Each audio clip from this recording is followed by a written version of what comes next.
राम कृष्ण हरे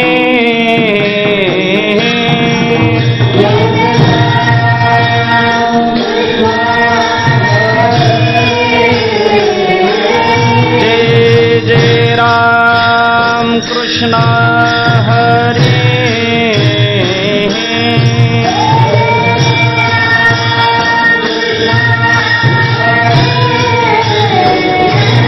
जय जय राम कृष्ण हरे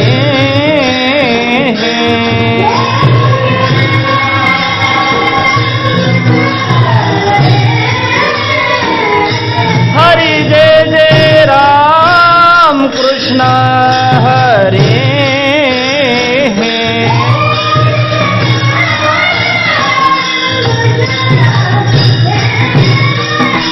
जय जय राम कृष्ण हरे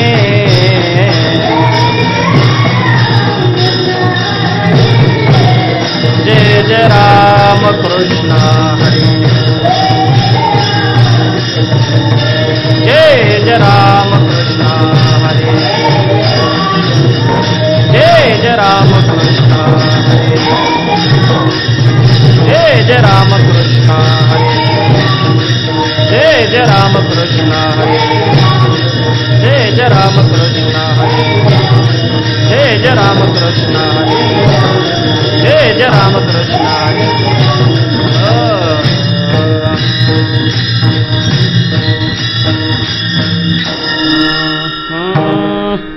रूप पाहता लोचने लोचने रूप पाहता लोचने लोचने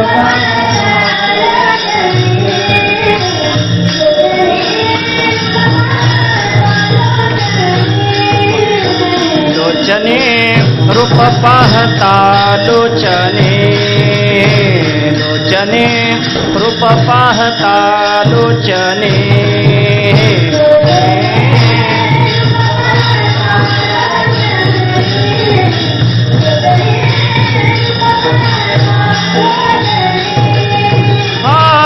सुख झाले वो साजने सुख झाले वो साजने साजने तो हा विठ्ठल बरवा बरवा तो हा विठ्ठल बरवा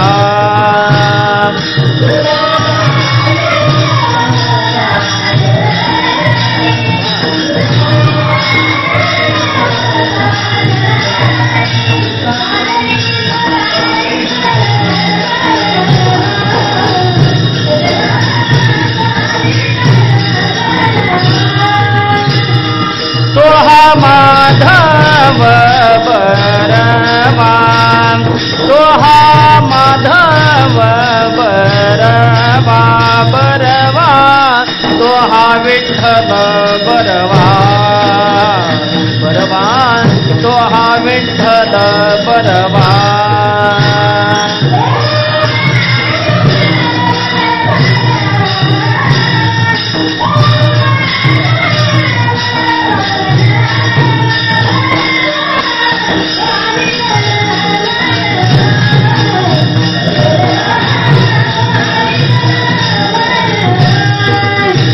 बहुता सुकृताचे जोडे म्हणून विठ्ठले आवडे आवडे तो हा विठ्ठल बरवा बरवा तो हा विठ्ठल बरवा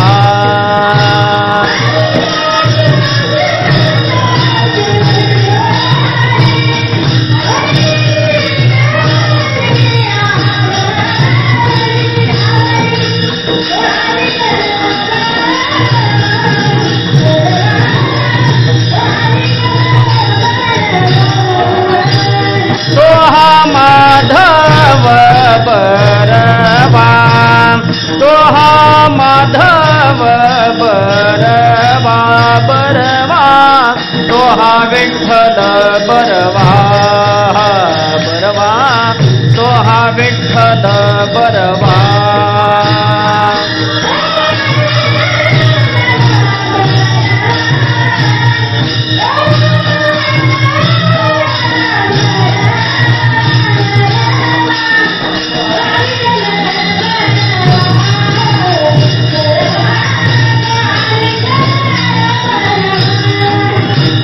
सर्व सुखाचे आगर बापर भूमा देवेवर देवेवर तो हा विठ्ठल बरवा बरवा तो हा विठ्ठल बरवा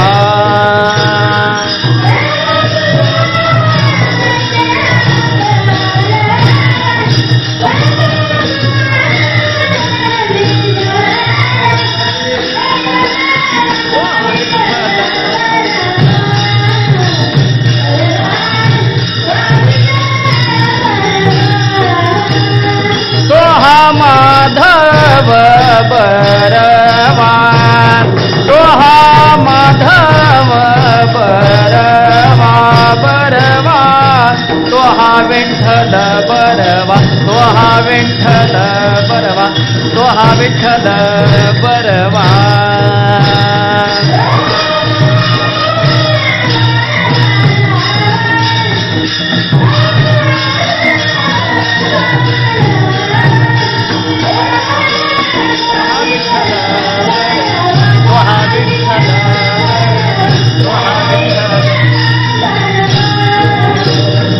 जय जय राम कृष्ण हरे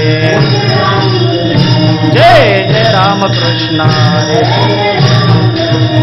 जय जय राम कृष्ण हरे जय जय राम कृष्ण हरे जय जय राम कृष्ण हरे जय जय राम कृष्ण हरे जय जय राम कृष्ण हरे जय जय राम कृष्ण हरे जय जय राम कृष्ण हरे जय जय राम कृष्ण हरे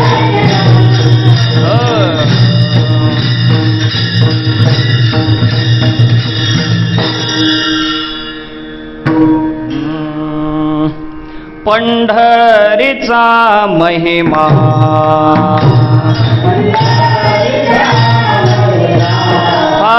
पंढरीचा महिमा देता अनेक उपमा देता अनेक उपमा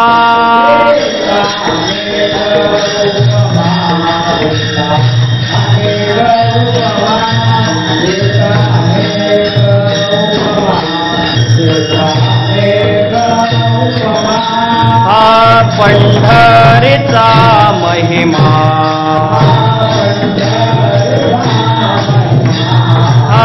पंढरीचा महिमा देता अनेक उपमा देता अनेक उपमा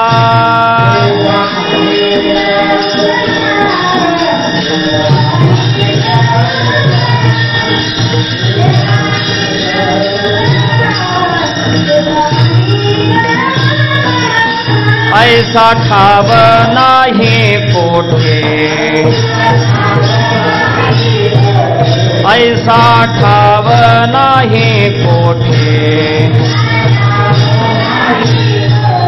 देव उभा उभी भेटे देव उभा उभी भेटे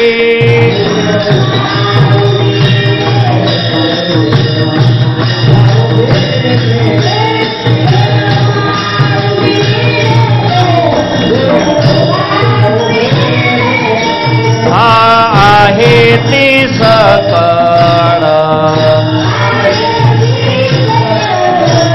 आहे ती सकळ तीर्थे काळे देते फळ तीर्थे काळे देते फळ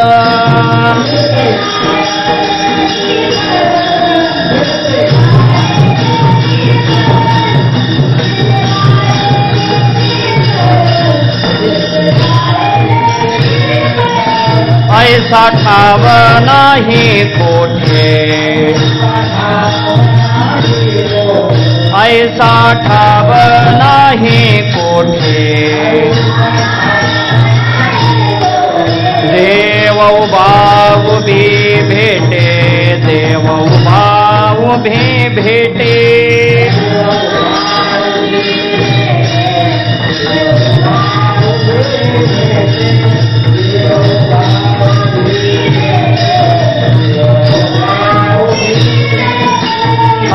तुका म्हणे पेठ,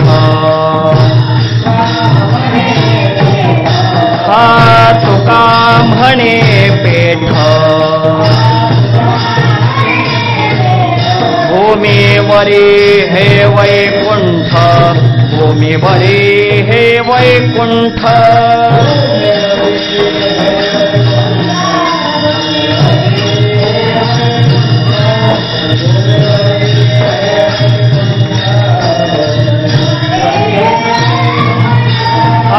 तुका म्हणे पेठ, तुका म्हणे पेठ, भूमीवरी हे वैकुंठ, भूमीवरी हे वैकुंठ,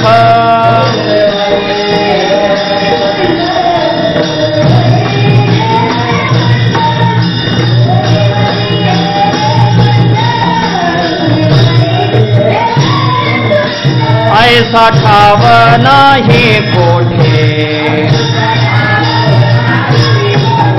ऐसा ठाव नाही कोठे,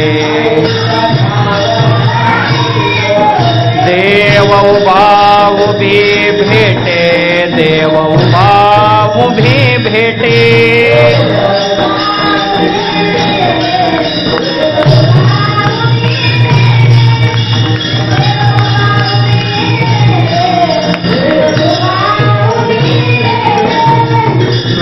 पार घुमाए, जय जय पार घुमाए, जय जय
पुंडलिक वरदा हरी विठ्ठल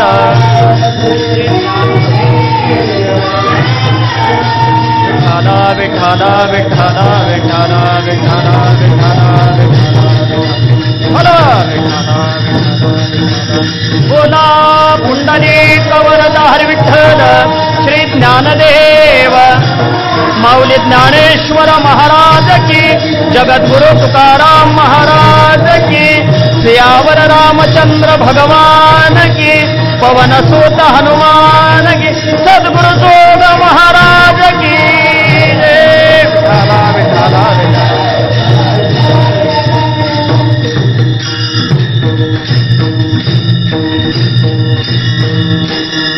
पंढरीचा महिमा पंढरीचा महिमा देता अनेक उपमा ऐसा ठाव नाही कोठे देव उभा उभी भेटे आहे ते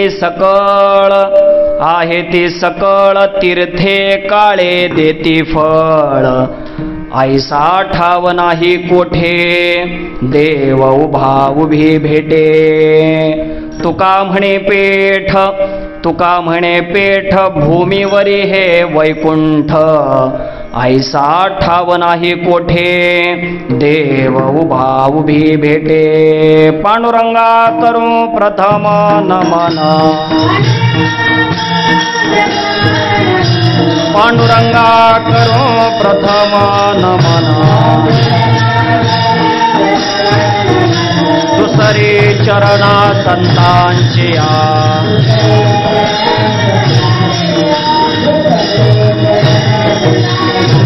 त्यांच्या कृपादाने कथेचा विस्तार त्यांच्या कृपादाने कथेचा विस्तार बाबाजी सद्गुरुदास तुका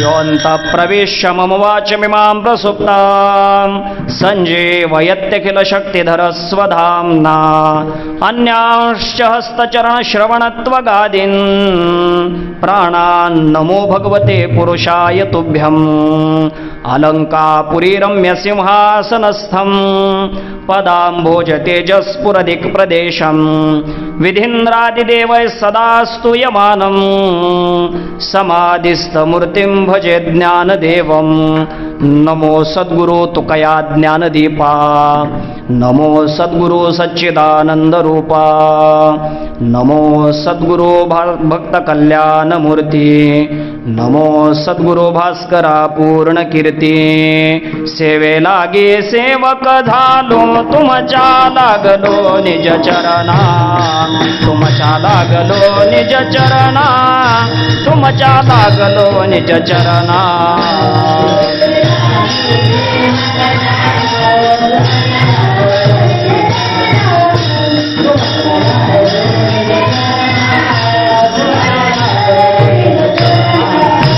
अहो स्वामी तुकया देवा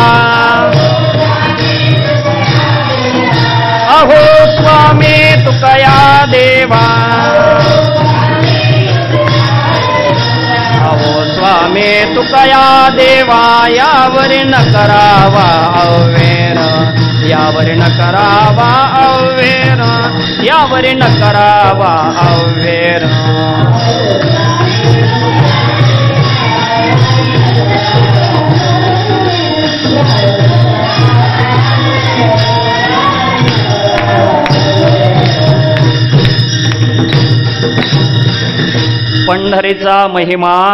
पंढरीचा महिमा देता अनेक उपमा ऐसा ठाव नाही कोठे देव उभा उभी भेटे। प्रस्तुत प्राप्त प्रसंगी कीर्तनरूपी सेवेकरता निवडलेला अभंग वैराग्य रागरसिक जगद्गुरु तुकोबाराय यांचा 4 चरणाचा असून पंढरी क्षेत्राचं महिमान आपल्या समोर प्रकट करणारा असा अभंग आहे। विठ्ठल विठ्ठल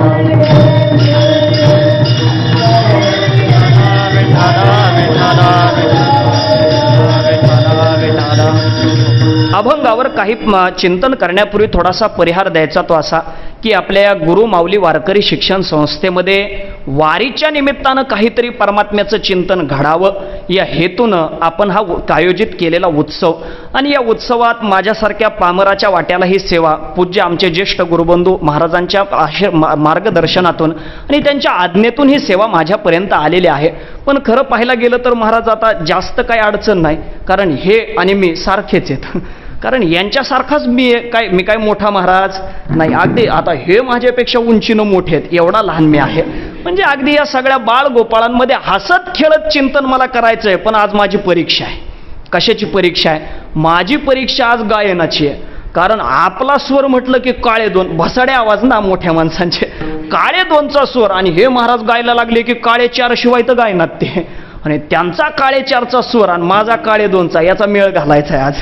म्हणून परीक्षा आहे. खरं तर सगळं आनंदातलं वातावरण आहे. काय आहे महाराज, या आनंदालाच आपण जवळजवळ 1.5 वर्ष झालं मुकलोय, आणि हा आनंदच आपल्याला भेटत नाहीये. पण काय परमार्थातला आनंद आहे ना, तो इथं आल्यावरच कळतो काय आनंद आहे. महाराज कोण म्हणतं कोरोना भयानक आहे? हो महाराज, कोरोना भयानक नाही, त्याची भीती भयानक आहे. कोरोना अजिबात भयानक नाही. आणि मला तरी वाटतं अहो जिथं दड दड दड दड दड दड दड दड पळ सुटला कळेकाळा बापुडिया, अहो जिथं ज्या भजनामध्ये कळेकाळ दड दड दड दड दुड दुड पळतो तिथं कोरोना कुठं थांबणार आहे? म्हणून काही अडचण नाही. माझा विषय तो नाही, पण सहज सांगून जातो. महाराज, हे आता आपल्यावर अगदी मोठं संकट आलेलं आहे, आणि या मोठ्या संकटातून आता आपल्याला तरायचं आहे. मोठं संकट आहे, नाही असंही नाही, कोरोना आहे, पण जेवढी त्याची भीती आपण बाळगली तेवढी बाळगायची गरज नाही. का नाही? तुम्ही आता सगळेच लोक इंटरनेटच्या युगामध्ये राहणारे लोक आहात. बघा तुम्ही नेटवरती WHO म्हणजे वर्ल्ड हेल्थ ऑर्गनायझेशन, त्यांचं तुम्ही ते पहा ना. त्यांचं पहिलं मत हे होतं की कोरोनाचा विषाणू हवेत उडत नाही. त्यानंतर त्यांचा दुसरा व्हिडिओ असा आला, त्यांचं म्हणणं असं झालं की हवेतूनही तो विषाणू पसरतो, म्हणजे हा दुसरा व्हिडिओ आला. आणि आता परत तिसरा व्हिडिओ त्यांचा असा आलेला आहे, त्यांना विचारलं की तुम्ही 95चा मास्क सर्टिफाईड केलेला आहे, म्हणजे ज्याच्यावर 95 लिहिलेलं आहे आणि त्याला इथं ते गोल असतंय, तो मास्क WHOने शिक्कामोर्तब केलेला आहे की हा मास्क चांगला आहे. मग एका वैज्ञानिकाने त्यांना प्रश्न विचारला, नेमका कोरोनाचा विषाणू केवढा आहे की जो त्या 95च्या मास्कमधून आतमध्ये येणार नाही? तेव्हा WHOच्या त्या लोकांनी हसून उत्तर दिलेलं आहे. ते म्हटले काळजी करू नका, जो मास्क आम्ही सर्टिफाईड केलेला आहे त्या मास्कच्या एका छिद्रातून एका वेळेला हातात हात घालून 8 कोरोनाचे विषाणू एका वेळेला आत येऊ शकतात, एवढे छोटे. आणि मग मास्क लावून केलं का इतक्या दिवस आपण? अवघड आहे. म्हणजे आता त्यांनाच कळालं नाही, मग आपल्याला काय कळणार आहे? हो म्हणून आपल्याला कळत नाही ना, मग एक करा, हात धोते जाओ. काय नाही, दुसरं काय नाही, हात धुवायचे, मास्क लावायचा, नियम पाळायचे. पण खरं सांगू महाराज, या भजनाचा आनंद असा आहे की या भजनामध्ये जर काळ पळून जातो तर तिथं कोरोना काय विशेष आहे? म्हणून इथं तरी कमीत कमी भीती बाळगण्याची गरज नाही. पण काळजी मात्र सर्वांनी घ्या, कारण काय नियम जे घालून दिले ते नियम आपल्याला पाळावेच लागतात, कारण या रोगाचं अजून त्याच्यावर निदान नाही, आणि म्हणून काळजी घेणं गरजेचं आहे. पण महाराज, या वातावरणामध्ये जगन्नाथाची रथयात्रा झाली. महाराज, योगी आदित्यनाथांच्या राज्यामध्ये कावडती केवढी मोठी कावड झाली महाराज, त्या कावडीची यात्रा झाली. त्याच्यानंतर आता जैन समाजानं तर त्यांनी स्वतः कोर्टामधून परवानगी आणून त्यांचे उत्सव केले. फक्त कमी पडला तो आपला वारकरीच कमी पडला. काही अडचण नव्हती हो, 50 माणसात पालखी जाण्याकरता काही अडचण नव्हती, पण आपल्याला ती परवानगी मिळाली नाही. म्हणून आता माझ्या एकच वाक्य लक्षात येतं, आता शासनावर नाराज व्हायचं नाही, कोणावरही नाराज व्हायचं नाही. का माझा विसर पडेला माय बापा, का माझा विसर पडेला माय बापा.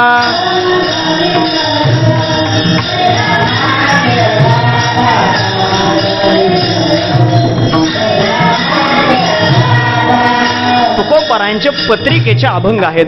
जगद्गुरु तुकोबारायांनाही काही कारणास्तव 1 वर्ष वारीला जाता आलं नाही. जगद्गुरु तुकोबारायांची प्रकृती क्षीण झाली, काय आजार शरीरामध्ये निर्माण झाला, आणि मग जगद्गुरु तुकोबारायांना वारीला जाता आलं नाही. मग जगद्गुरु तुकोबाराय दुसऱ्या कोणाला शिव्या देत बसले नाहीत किंवा कोणावरही तुकोबाराय रागवले नाहीत. तुकोबाराय म्हणतायत का माझा विसर पडेला माय बापा. अहो त्या परमात्म्याला माझा विसर पडलेला आहे म्हणून तर त्यानं मला वारीला येऊ दिलं नाही. आणि म्हणून जगद्गुरु तुकोबाराय म्हणतात एक कारण आहे त्याला माझा विसर पडला. आणि देवाला विसर केव्हा पडतो महाराज, आपल्याकडे जर पाप निर्माण झालं असेल तर देव दूर जातो. आपल्या ज्ञानेश्वरीतला पहिला अध्याय आपल्याकडे पुराव्याला आहे. अर्जुन युद्धाला घाबरत नव्हता. अहो अर्जुन युद्धाला घाबरेल कसा, तो क्षत्रिय आहे. आणि जेने संग्राम हरिजिंतीला, अहो ज्यानं शंकराशी युद्ध केलं आणि भगवान शंकरांना ज्यानं हरवलं तो अर्जुन या सामान्य दीडदमडीच्या कौरवांसोबत लढायला घाबरतो काय? घाबरत नाही. पण अर्जुन युद्धाला घाबरत नव्हता, युद्धाच्या परिणामाला घाबरत होता. काय परिणाम? अर्जुन म्हणतो देवा 2-3 गोष्टी होतील. एक गोष्ट होईल आमच्या कुळाचा नाश होईल आणि मग परत काय होईल तर आमच्या कुळामध्ये पिंडदान करण्याकरता पुढची पिढी राहिली नाही. त्याचा परिणाम पतंती पितरो हे श्याम लुप्त पिंडोदक क्रिया, हा पिंडदानादी क्रिया लोप पावल्या तर आमचे पूर्वज जे स्वर्गामध्ये आपल्या पुण्याईनं गेले त्यांना सुद्धा या मृत्यू लोकात पडावं लागेल. एक आहे. आणि दुसरं कारण अर्जुन म्हणतो देवा मी युद्ध करेल, युद्धामध्ये यांना मारेल, पण यांना मारल्याचं पाप मला लागेल. आणि एखाद्याकडे जर पापाचा संचार झाला तर मग देवा तू हातीचा जोडीला दुरी होशी. ज्ञानोबराय म्हणतायत जोडलेला परमात्मा हा आपल्यापासून दूर जातो. आणि म्हणून जगद्गुरु तुकोबाराय म्हणतायत माझा विसर त्या परमात्म्याला पडला ना. अहो माझा विसर त्या परमात्म्याला पडला असू द्या, पण परमात्म्याला विसर पडण्यामागे काहीतरी कारण असेल.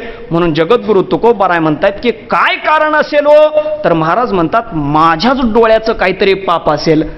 जगद्गुरु तुकोबाराय म्हणतायत का माझे पंढरी न देखती डोळे, काय हे न कळे पाप यांचे, पंथ पाय का न चलती वाट. जगद्गुरु तुकोबाराय म्हणतायत मला पंढरी पाहायला मिळत नाही, माझ्या डोळ्यांचं पाप असेल. माझ्या पायानं मला पंढरीची यात्रा करता येत नाही, माझ्या पायाचं काहीतरी पाप असलं पाहिजे. तसंच महाराज आपलंही काहीतरी पाप असलं पाहिजे की देव आपल्याला विसरलाय आणि त्या परमात्म्याला आपला विसर पडला म्हणून तर त्यानं वारी होऊ दिली नाही. आणि जर त्याची इच्छा असती ना वारी व्हायची तर वारी कधीच झाली असते. पण काळजी करू नका, कोण म्हणतं वारी होत नाही. महाराज वारी झाली. कशी झाली? हजारो वारकरी जाऊन आले पंढरीला. आता तुम्ही बंदी उद्यापासून घालणार आहेत ना, वारकरी जाऊन आले पंढरीला. म्हणजे आपण आपल्या परीनं वारी केली. महाराजांनी सांगितलं आजही इथं काही वारकरी येऊन गेले. म्हणजे वारी कमी प्रमाणात का होईना पण झाली. म्हणजे वारी आपली थांबली नाही याचाही आनंद मनामध्ये आहेच. पण ज्या पद्धतीत वारी व्हायला पाहिजे होती तशी वारी झाली नाही, त्याचं क्षल्य थोडंसं आहे. आणि मग या वातावरणामध्ये मनाला समाधान प्राप्त व्हावं याच्याकरता महाराजांनी उत्सव आयोजित केला की चला बाबा वारी करता येत नाही ना, मग आपण त्या परमात्म्याचं चिंतन इथं केलं पाहिजे. कारण आमच्या गुरुवर्य बोधे बाबांचं वाक्य मला आठवतंय.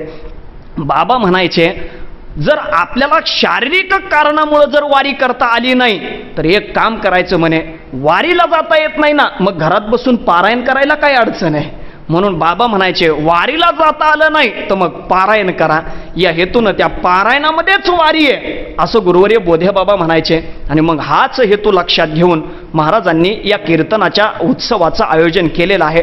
आणि मग विचार केला बाबा काय याच कीर्तनात चिंतन मांडावं. आणि मग लक्षात आलं ज्या पंढरीचा वियोग आपल्याला झालेला आहे तीच पंढरी नेमकी कशी आहे याचं चिंतन घडावं म्हणून या अभंगाची नियुक्ती आहे. विठ्ठला विठ्ठला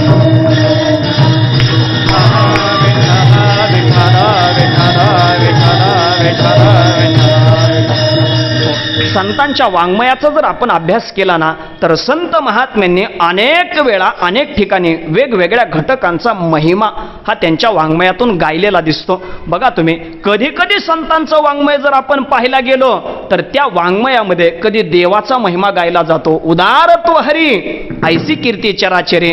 महाराज जगद्गुरु तुकोबाराय परमात्म्याचं वर्णन करताना म्हणतायत अरे देवा तू उदार आहेस, उदार तो हरी ऐसी कीर्ती चराचरे. म्हणजे संत महात्मे आपल्या वाङ्मयामध्ये कधी देवाचा महिमा प्रतिपादन करतात, कधी कधी संतांचा महिमा प्रतिपादन करतायत. बघा, ऐसा संतांचा महिमा झाली बोला याची सीमा. संतांचा महिमा तो बहुदुर्गम, शाब्दिकाचे काम नाही येते. म्हणजे संतांचा महिमा हा सुद्धा कधी कधी त्यांच्या वाङ्मयात आपल्याला पाहायला मिळतो.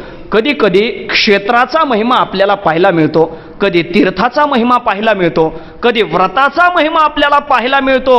कोणता व्रताचा महिमा आहे हो? महाराज जगद्गुरु तुकोबाराय व्रताचं महिमान आपल्या समोर व्यक्त करताना म्हणतायत, ऐका व्रताचे महिमान,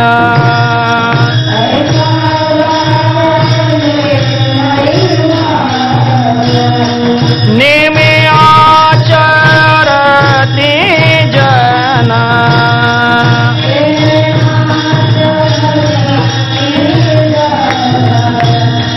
गाती ऐकती हरी कीर्तन,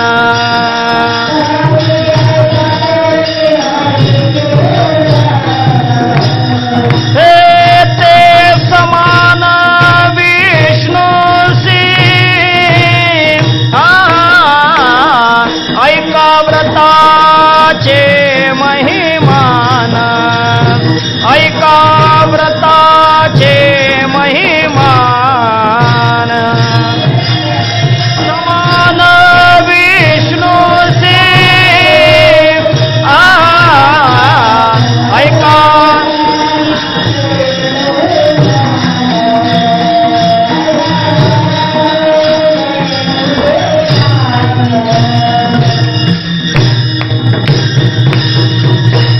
व्रताचे महिमान, नेमे आचरती जन, गाती ऐकती हरी कीर्तन, ते समान विष्णूसी. व्रताचा महिमा काय? एकादशीचं व्रत आहे आणि त्या व्रताचा महिमा जगद्गुरु तुकोबाराय आपल्याला म्हणतायत, अहो गाती ऐकती हरी कीर्तन, म्हणजे व्रत केलं पाहिजे. ऐका व्रताचे महिमान. आणि त्या व्रता दिवशी काय केलं पाहिजे? गाती ऐकती हरी कीर्तन, म्हणजे व्रत करायचंय. उपवास म्हणजे तरी काय आहे हो? उप आणि वास. उप हा उपसर्ग आहे. उपवास म्हणजे त्याचा अर्थच आहे देवाच्या जवळ राहणं.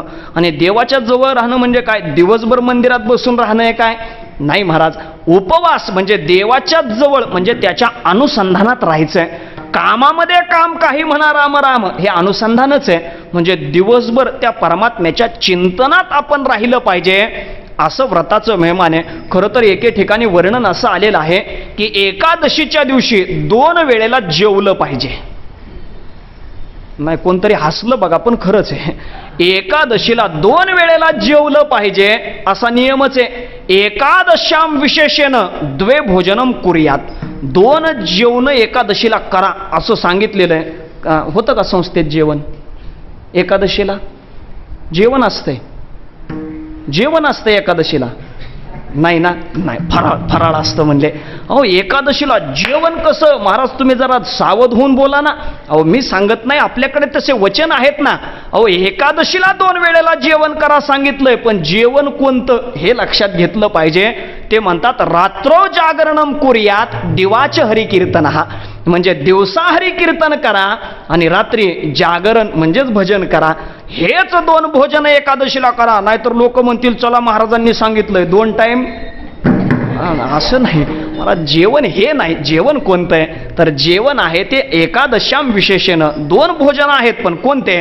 रात्र जागरणम कुर्यात आणि दिवाचे हरिकीर्तन. हा दिवसा हरिकीर्तन आहे आणि रात्री जागर आहे, हे जेवण.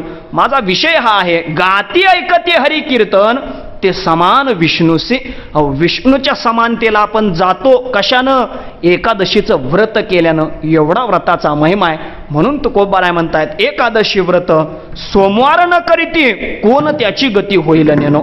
म्हणून महाराज एकादशी आणि सोमवार हे व्रत आपल्याला सांगितले. म्हणजे कधी कधी व्रताचा महिमा सांगितला जातो, तर कधी कधी तीर्थाचा महिमा सांगितला जातो. संत महात्मे आपल्याला तीर्थाचा महिमा व्यक्त करतात आणि जगद्गुरु तुकोबाराय तर म्हणतायत, अवघीच तीर्थे घडले एक वेळा, अवघीच तीर्थे घडले एक वेळा,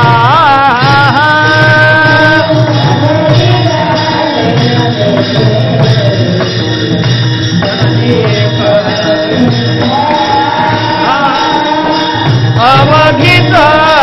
तीर्थे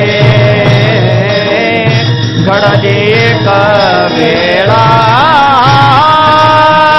चंद्रभागा डोळा देखिलिया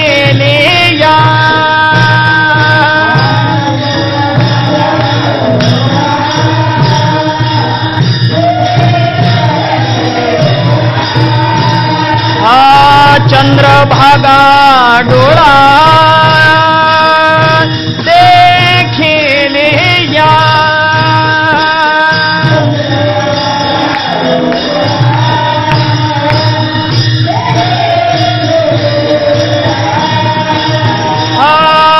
अवघित पापे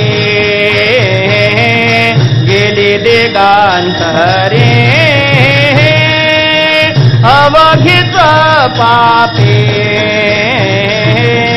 गेली दिगांतरे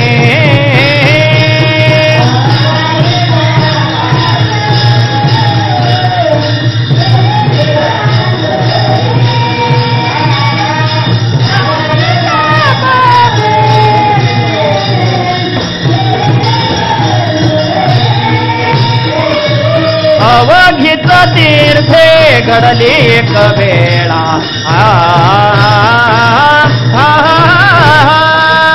अवघित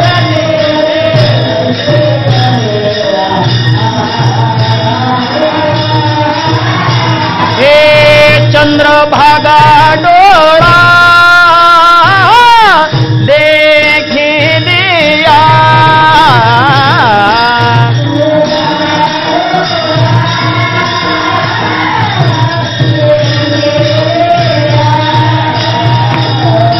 चंद्रभागा डोळा देखिलिया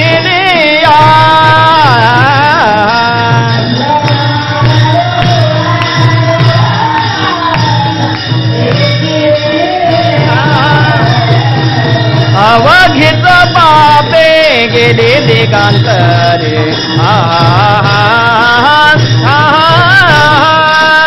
अवघित पापे गेले दिगांतरे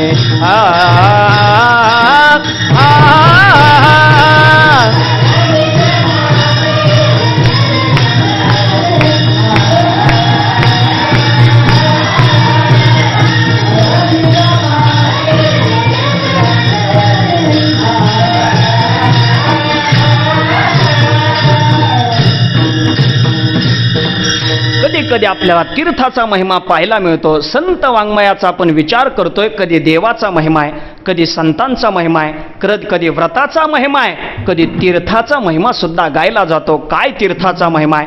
जगद्गुरु तुकोबाराय म्हणतात, अवघीच तीर्थे घडली एक वेळा किंवा घडती एक वेळा चंद्रभागा डोळा देखिलिया. अहो काय त्या चंद्रभागेचं वर्णन आहे. पृथ्वी तलावर जेवढी काही तीर्थ आहेत तेवढी सगळीच्या सगळी तीर्थ चंद्रभागेच्या स्नानाने नाही, नुसत्या दर्शनाने आपल्याला भेटतात. किती तीर्थ आहे तो महाराज, पुराणामध्ये वर्णन आहे. मानवाच्या शरीरावर 3.5 कोटी रोम आहेत म्हणे. म्हणजे आपल्या शरीरावर 3.5 कोटी केस आहेत. काय एवढे केस आहेत याचं वर्णन पुराणात आहे. एका एका केसाच्या मुळाशी एका प्रकारचं पाप वास्तव्याला राहतं. म्हणजे इतके पापी आपण आहेत. एका एका रोमाच्या मुळाशी एका प्रकारचं पाप वास्तव्याला राहतं. आणि तेवढ्या तीर्थाची योजना या पृथ्वी तलावर केलेली आहे. का केलेली आहे? तर तेवढ्या प्रकारचं पाप घालवायचं असेल तर त्या तीर्थाला जायचं, त्या तीर्थाचं स्नान आहे. काय तिथल्या देवतेचा जो विधी आहे तेवढा विधी करायचा आहे, म्हणजे एका पापातून आपली निवृत्ती होते.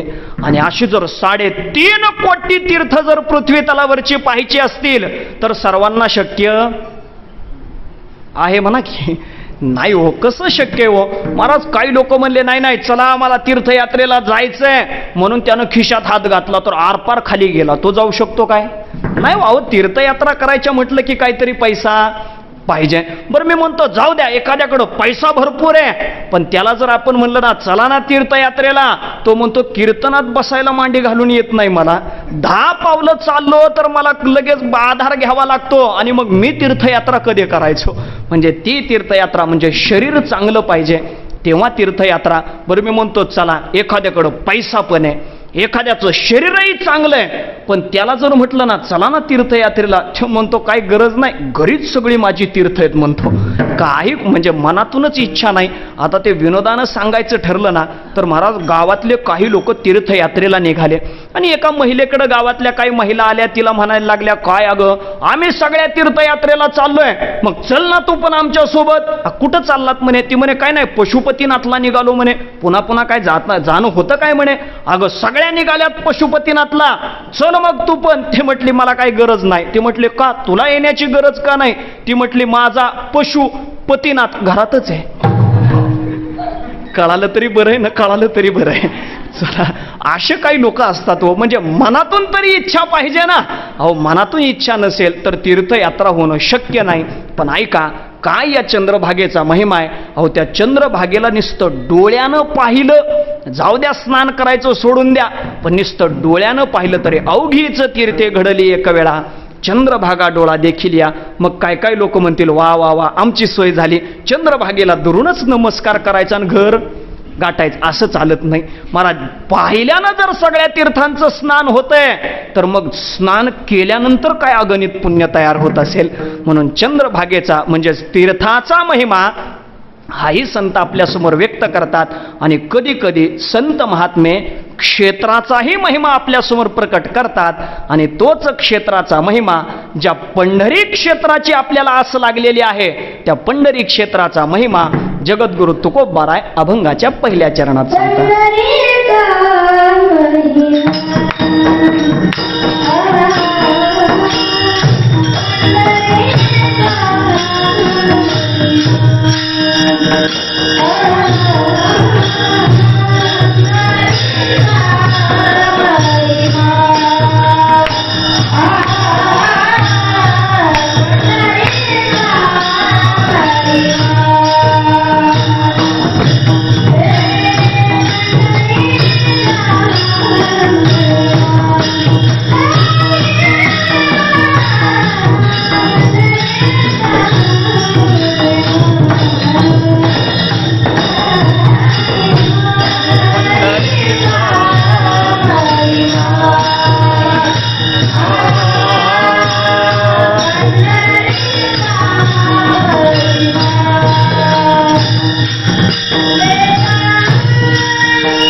आपल्याला पंढरी क्षेत्राचा महिमा आजच्या अभंगातून सांगतायत.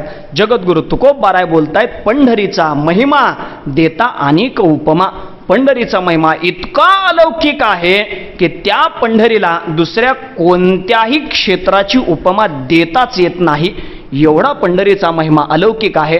महिमा म्हणजे काय हो, तर महाशब्दास इनिच प्रत्यय लागला की महिमा शब्द तयार होतो. महिमा म्हणजेच मोठेपणा सांगणं याला महिमा म्हणतात, पण असलेला मोठेपणा सांगणं याला महिमा म्हणतात. नाहीतर काय काय लोक नसलेला मोठेपणा सांगतात आणि मग तो नसलेला मोठेपणा सांगितला की त्याला महिमा म्हणता येत नाही. म्हणायचीच झालं तर त्याला जाहिरात म्हणता येतं, त्याला महिमा म्हणता येत नाही. नाहीतर बघा ना हो, बऱ्याच गावाच्या चौकामध्ये बॅनर लागलेले असतात, आमच्या तालुक्याचे भाग्य विधाते असे बॅनर लागलेले असतात. पण जेव्हा मतदान होतं तेव्हा आपण जर त्यांना विचारलं का नाही काय होईल हो, ते म्हणतात आमच्या भाग्यात काय पुढं ठेवलंय देव जाणे. म्हणजे जिंकणार की हारणार हे काय आमच्या भाग्यात ठेवलंय देव जाणे असं म्हणतात. मग मला सांगा, ज्यांच्या भाग्यात काय आहे ते त्यांनाच माहिती नाही आणि ते आपले भाग्य विधाते. कसं शक्य आहे? याला म्हणायचं झालं तर जाहिरात म्हणा, महिमा म्हणता येत नाही. महिमा म्हणजे काय? मोठेपणा असावा आणि मग तो वर्णन करावा, याला महिमा म्हटलं जातं. आणि म्हणून जगद्गुरु तुकोबाराय म्हणतात हे पंढरी क्षेत्र एवढं अलौकिक आहे की या क्षेत्राला कशाचीही उपमा देता येत नाही. बऱ्याच गोष्टी, बऱ्याच व्यक्ती, बरेच पदार्थ आपल्याकडे असे आहेत की काहींना उपमा देता येते पण काहींना उपमा देताच येत नाही महाराज. काही गोष्टी अशा आहेत की त्यांना उपमा देता येते. बघा तुम्ही, एखादा जर बलदंड शरीराचा व्यक्ती असेल तर माणसं म्हणतात काय वाघासारखा पोरगा आहे हो, म्हणजे काय त्याला शेपूट आहे का? नाही हो, वाघासारखी त्याचं शौर्य वाघासारखं आहे म्हणून म्हणतात काय वाघासारखं आहे, म्हणजे त्याच्याकडे ते आहे, म्हणजे उपमा देता येते. बऱ्याच गोष्टींना उपमा देता येते. संत वाङ्मयाचा जर विचार केला तर महाराज 5 गवळणी नटून थटून आल्या होत्या आणि त्या 5 गवळणी जेव्हा नटून थटून आल्या तेव्हा नाथ महाराजांनी त्या गवळणींच्या त्या नटण्याला सुद्धा उपमा दिल्या. कशा उपमा दिल्या? पहिली गवळण रंग सफेद. पहिली गवळण कशी आहे? सफेद रंगाची साडी घालून आलेली ती गवळण आणि मग तिचं वर्णन नाथ महाराज करतात. पण आता जरा वेगळ्या चालीत सांगतो, कारण चाल कशी आहे ती एका आपल्याच जवळच्या महाराजांची आहे. त्यांची चाल कशी आहे? पहिली गवळण रंग सफेद जशी चंद्राची ज्योत, गगनी चांदणी लखलकीत ऐका त्याची मात, मंथन करीत होती दारात धरुणी कृष्णाचा हात, ऐशा आल्या आल्या 5 गवळणी. मी एवढंच म्हणलो ते मध्ये उचकी पण काढतात, असं पण करतात. चला, माझा विषय एवढाच आहे की असं ते वर्णन आहे. पहिली गवळण रंग सफेद जशी चंद्राची ज्योत. आता एवढे हसले म्हणजे कशाची चाल हे सांगायची गरज नाही, असू द्या. मला सांगायचंय काय की त्या गवळणीच्या त्या शृंगाराला उपमा देता आली, उपमा दिली. म्हणजे बऱ्याच गोष्टी अशा आहेत की त्यांना उपमा देता येते. बऱ्याच गोष्टी आपण पाहतो त्याला लोक उपमा देतात, पण काही गोष्टी अशा आहेत की त्याला उपमाच देता येत नाही. श्रीमद भगवद्गीता बोलते नहि ज्ञानेन सदृशम पवित्रमिह विद्यते तत्स्वयं योग संसिद्धक कालेनात्मनि विंदती. नहि ज्ञानेन सदृशम, ज्ञानासारखं सदृश दुसरं काहीच नाही, म्हणून ज्ञानाला उपमा देताच येत नाही. महाराज सांगतायत की नाही तैसे ज्ञान हे उत्तम होय. महाराज ज्ञान इतकं उत्तम आहे त्याला दुसऱ्या कशाचीही उपमा देता येत नाही. आणि जर ज्ञानालाच उपमा द्यायची ठरली ना तर तुकोबाराय म्हणतात, हे ज्ञानोबाराय बोलतात, हे आकाश आहे ना ते असं आकाश आपल्याला आलिंगनात घेता आलं पाहिजे. जेव्हा हे आकाश आपल्याला आलिंगनात घेता येईल तेव्हाच त्या ज्ञानाला उपमा देता येईल. आता मला सांगा, आकाशाला आलिंगन द्यायचं सोपं आहे का अवघड आहे? अहो अवघड आहे ना. काही लोक म्हटले ते समोर डोंगर आहे ना, डोंगर तिथं त्या डोंगराच्या पलीकडे आभाळ टेकलेलं आहे. बरोबर आहे की नाही पोरांनो? आभाळ दिसतं ना टेकलेलं. अहो पण त्या डोंगराजवळ आपण गेलो की मग लक्षात येतं या डोंगराजवळ नाही, पुढच्या डोंगराकडे टेकलेलं आहे. पण ते आकाश टेकलेलं नसतं, कितीही फिरा. आणि मग त्या आकाशाला आलिंगन देणं हे जितकं अवघड आहे तितकं ज्ञानाला उपमा देणं अवघड आहे. म्हणून ज्ञानोबाराय बोलतायत, अमृताची चवी निवडी जे तरी अमृताची सारिकी म्हणजे तैसे ज्ञान हे उपमिजे ज्ञानेसीची. महाराज ज्ञानाला जर उपमा द्यायची ठरली तर दुसऱ्या कशाचीही देता येत नाही. जशी अमृताची चव कशासारखी आहे म्हणे. काय झालं म्हणे, एक माणूस सावळ्या नावाचा माणूस स्वर्गात गेला. काय नावाचा?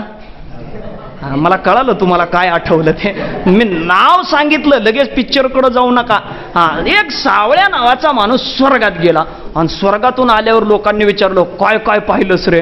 त्यानं सांगितलं काय स्वर्गामध्ये, अहो तिथं काय सगळे ते काय, आता अमरावती ते राजधानीच अमरावती आहे म्हणे, काय तिथं कल्पतरूची उद्यान आहेत म्हणे, काय सगळं सगळं वैभव तिथं आहे. अरे म्हणे पण खायला प्यायला, म्हणजे खाणं पिणं महत्वाचं आहे हो महाराज. खायला प्यायला काय म्हणे? अरे काय खायला प्यायला विचारता म्हणे, अमृत प्यायलाय अमृत. आता हे नाव ऐकलं होतं म्हणे, पण अमृत, अरे सावळ्या नेमकं अमृत लागतं कशासारखं रे? तो म्हटलं अमृत अमृत तुल्यसारखं लागतं का?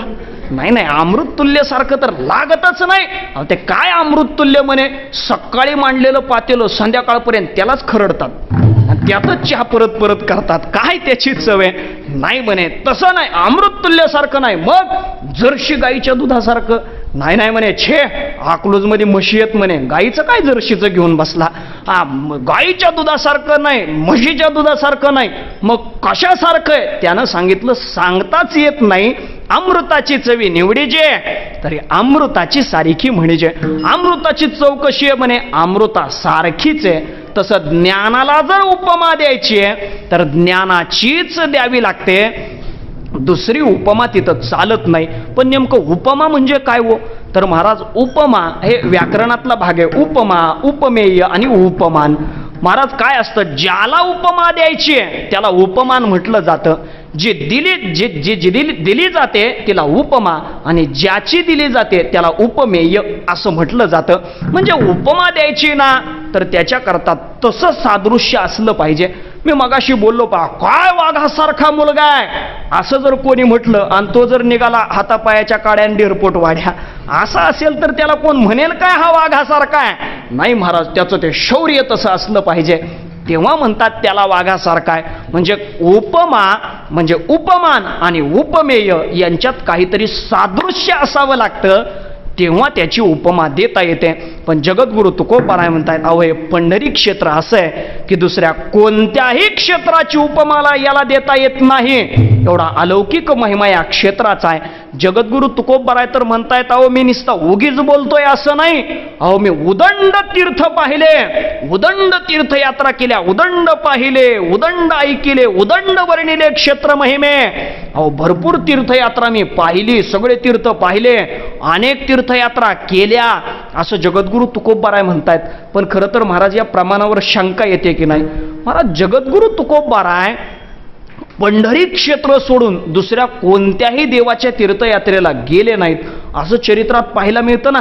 अहो कधी तुकोबाराय काशीला गेले तेव्हा, कधी मथुरेला गेले, उलट काय वारकरी निघाले तर त्यांना म्हणले माझं पत्र घ्या आणि ते देवाकडे न्या म्हणे, मी येणार नाही, मथुरेच्या राया माझे दंडवत. महाराज ते तीर्थाला पत्र तुकोबारायांनी पाठवले पण तुकोबाराय गेले नाहीत. आणि मग इथं तर तुकोबाराय म्हणतायत, उदंड पाहिले, उदंड वर्णिले, उदंड ऐकिले, उदंड वर्णिले क्षेत्र महिमे.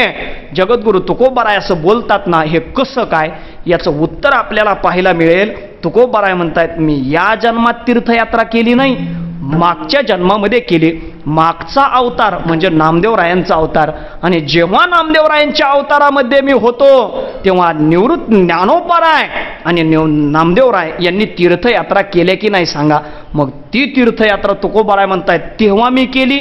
उदंड पाहिले, उदंड ऐकिले, उदंड वर्णिले क्षेत्र महिमे, परंतु ऐसी चंद्रभागा, ऐसे भीमातीर, ऐसा विटेवरी देव कोठे? अहो असा विटेवर देव कुठे? असं क्षेत्र कुठे? म्हणजे असा अलौकिक महिमा या क्षेत्राचा आहे. आणि म्हणून तर हा क्षेत्राचा महिमा आपल्या सर्व संतांनी जाणला, आणि म्हणून तर त्या क्षेत्राचा महिमा जाणल्याच्यामुळे दरवर्षी नाही, वर्षातून 2दा आषाढी कार्तिकी विसरू नका मज, तसं वर्षातून 2दा. खरं तर हे मोठ्या म्हणजे ठळक बातम्या ज्याला म्हणायचं ते 2दा, पण तसं तर 4 वाऱ्या पंढरीच्या भरल्या जातात, मोठ्या 4 वाऱ्या. म्हणजे 2 वाऱ्या मोठ्या भरतात, तशा 4 वाऱ्या चांगल्या भरतात, अजून त्याच्या तोडे तोलामोलाच्याच भरल्या जातात अशा 4 वाऱ्या. आणि आमचे वारकरी तर म्हणतात, छे 4 वाऱ्यात कुठं आमचं भागतंय, महिन्याची वारी. अशा महिन्यालाही पंढरीला जाणारे वारकरी आहेत का? कारण हे क्षेत्रच तसं आहे, हा देव तसा आहे. आणि हे सगळं महिमान या संतांनी जाणल्यामुळे दरवर्षी संत महात्मे जातात. आणि ते संत महात्मे काय म्हणतात? व संपदा सोहळा नावडे मनाला, करीते टकळा पंढरीचा, जावे पंढरीसी आवडे मानसी, कधी एकादशी आषाढी हे. पंढरीला जाण्याची इच्छा त्यांच्या मनामध्ये आहे, आणि म्हणून आषाढी तीर्थयात्रेला निघतात. आणि मग वारकरी तीर्थयात्रेला निघाले की मग कसे जातात? गात जागा, गात जागा, गात जागा, गात जागा, गात जागा, गात जागा, गात जागा, गात जागा, गात जागा. जागा, गात जागा, गात प्रेम मागा विठ्ठला, प्रेम मागा,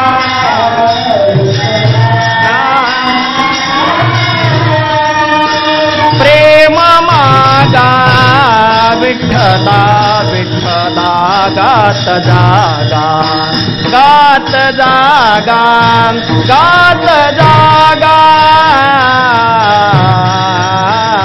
गात जागा, गात जागा, गात जागा, प्रेम मागा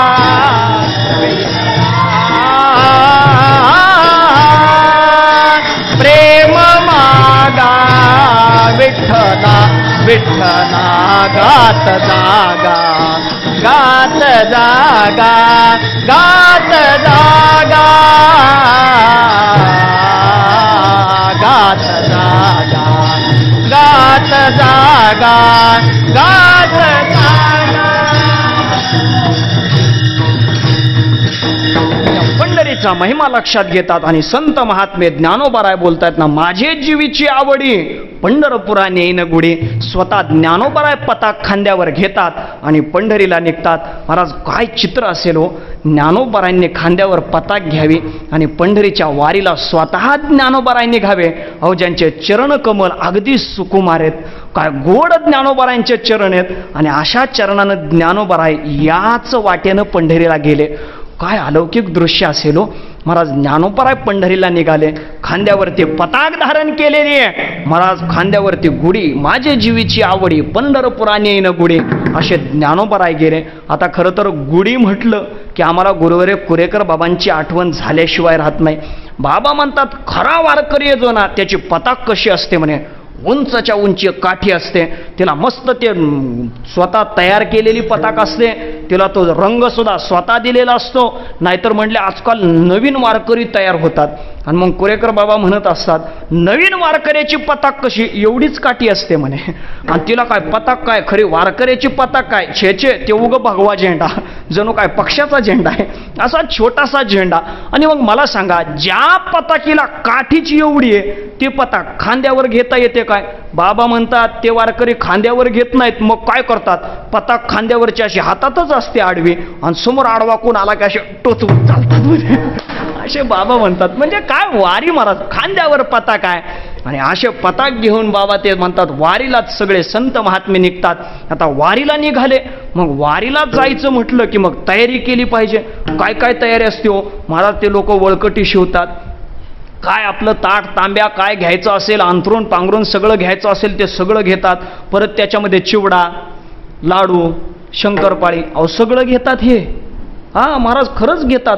म्हणाल तुम्हाला कसं माहिती? अहो काय झालं, वारी करत जात असताना आम्ही पर वाखरीवर पालखी पोचली आणि वाखरीवर पालखी आता दुपारून निघतात. तुकोबाराय 1 वाजता वाखरीवरून पंढरीत जायला निघतात, ज्ञानोबाराय 2 वाजता.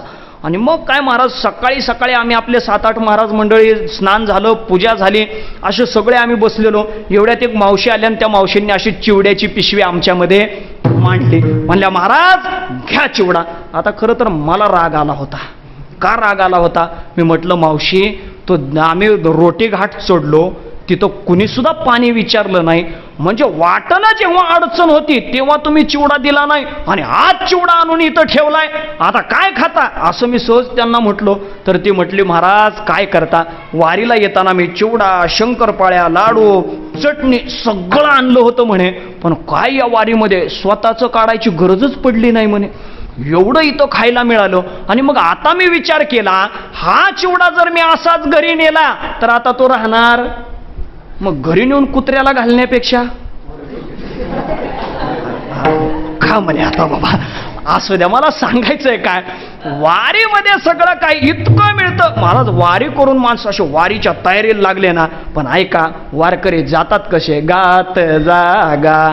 महाराज पंढरीच्या वारीला निघालो ना, खरं सांगू काय, एकट्यानं चालून दाखवा बरं. नाही महाराज, एकटा माणूस चालायला लागला ना तर तो दमतो, थकतो, तो सारखा बघत असतो कधी मुक्कामी येईल, कधी मुक्कामी येईल.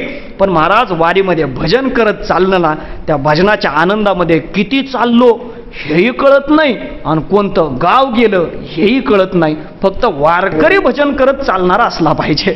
भजन करत दिंडीमध्ये वारकरी चालतात आणि म्हणतात काय, गात जागा. गात पंढरीला जातात. काय काय लोक म्हटले, महाराज खात म्हणताय का गात म्हणताय? अहो खातही जावो, खायला तर काय कमी आहे महाराज. वारीमध्ये खाण्याचाही आनंद तसाच आहे. आणि महाराज लोक एवढं वाटतात आणि वारकऱ्यांनी घेतलं पाहिजे. नाही असं नाही, लोक प्रेमानं देतात, बाबा आमचा काहीतरी प्रसाद वारकऱ्यांना द्यावा म्हणून लोक देत असतात. पण दिल्यानंतर घ्यावं हो, पण घ्यावं ते किती घ्यावं हे कळालं पाहिजे. मर्यादित घ्यावं. नाहीतर आमचे बरुरे महाराज म्हणायचे, बरुरे महाराज म्हणायचे लोक इतकं घेतात. अहो त्या पुण्यामध्ये लोक इतकं वाटतात आणि मग वारकरी सुद्धा इतकं घेतात म्हणे, ते गळ्यामध्ये शबनम अडकवलेली असते बाजूला, त्या शबनममध्ये नुसती केळीच भरतात.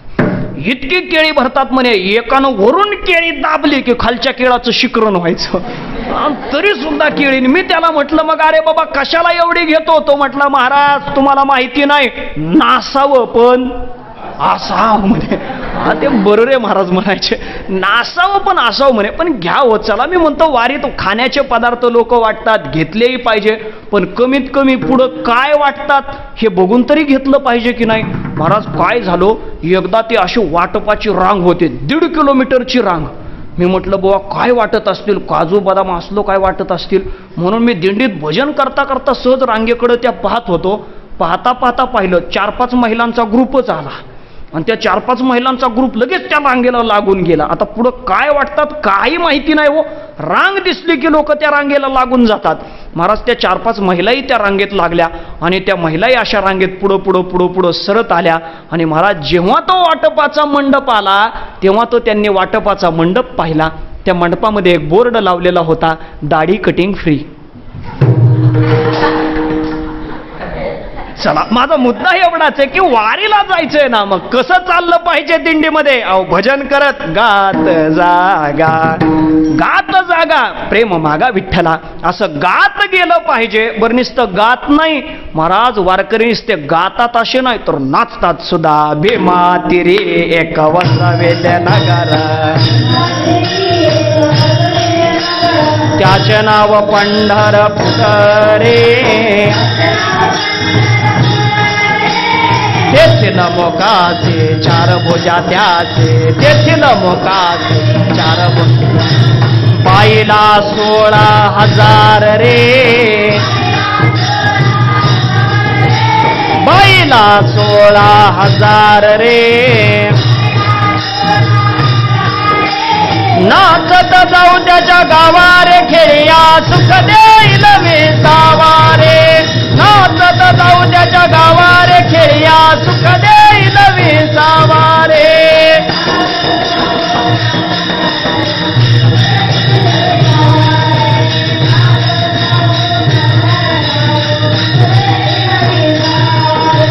पुढे गेले ते निदाई झाले,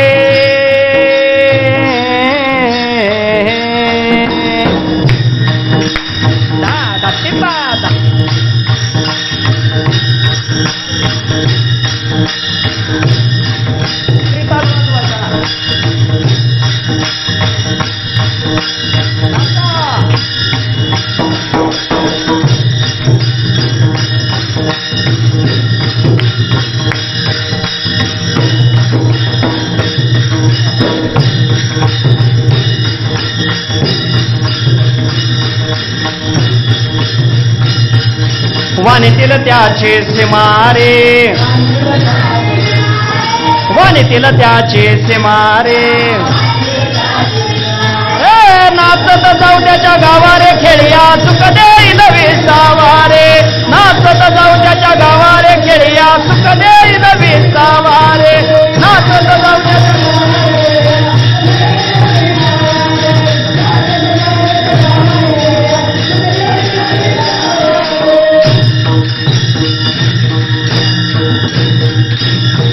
पंढरपूरला हे वारकरी नुसते गात जातात असं नाही तर नाचत जातात. भीमा तिरी कवसविले नगर, त्याचे नाव पंढरपूर रे. तेथील मोकासी 4 भुजा त्याचे, बाईला 16,000 रे. नाचत जाऊ त्याच्या गावारे खेळिया, सुख देईल विसावारे. महाराज तो परमात्म्याकडे आपण त्याच्या छंदामध्ये नाचत गेलो ना तर मग होतं काय महाराज, तो सुख आपल्याला दिल्याशिवाय राहणार नाही. म्हणून तर बघा ना, वृद्ध होती तरणे रे. महाराज वृद्ध वारकरी सुद्धा कसे नाचत पंढरपूरला जातात. महाराज चांगल्या चांगल्या तरुणांना लाजवतील असे वारकरी, ते म्हातारे वारकरी सुद्धा नाचतात. व का? कारण मनामध्ये आनंद आहे.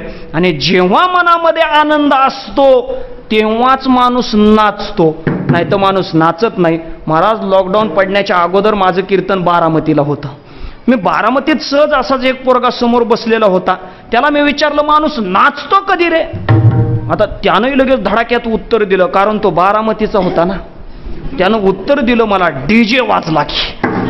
आता त्याचं उत्तर खरं तर तसं बरोबर आहे की नाही, डीजे वाजला की. पण मी त्याला म्हटलं, बाळा डीजे वाजला म्हणून माणूस नाचतो असं होतच नाही. तो म्हटला कसं काय? मी त्याला सांगितलं, बाळा डीजे वाजला म्हणून माणूस नाचत नाही, तर त्याच्या मनात आनंद असला पाहिजे. नाहीतर म्हटलं ग्रामपंचायतीच्या निवडणुकीत जो पडलाय त्याच्या घराच्या बाजूला दोन्हीकडून 2 डीजे लाव, बघू बरं नाचतोय का. अहो कसा नाचेल? मनामध्ये दुःख आहे, माणूस नाचणार नाही. पण महाराज पंढरीचा महिमाच इतका अलौकिक आहे की महाराज त्या वारकऱ्यांच्या मनामध्ये प्रेम आणि आनंद एवढा ओसंडून वाहत असतो की त्या आनंदाच्या जोरावर ते वारकरी असे नाचतात. महाराज नाचत जाऊ त्याच्या गावारे खेडिया, सुख देईल विसावारे. वारकरी नाचत त्याच्या गावाला जात असतात. म्हणून बघा, देवाच्या छंदामध्ये जो नाचला, संत महात्मे त्याला म्हणतात तो धन्य. नाथ महाराज म्हणतात ना, धन्य जगी तोची एक हरिरंगी नाचे, राम कृष्ण वासुदेव सदा स्मरे वाचे.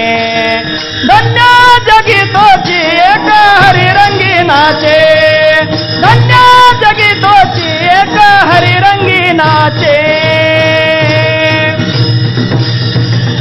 धन्य जगी तोची एक, तोच या जगतात धन्य जो हरीच्या छंदात नाचला.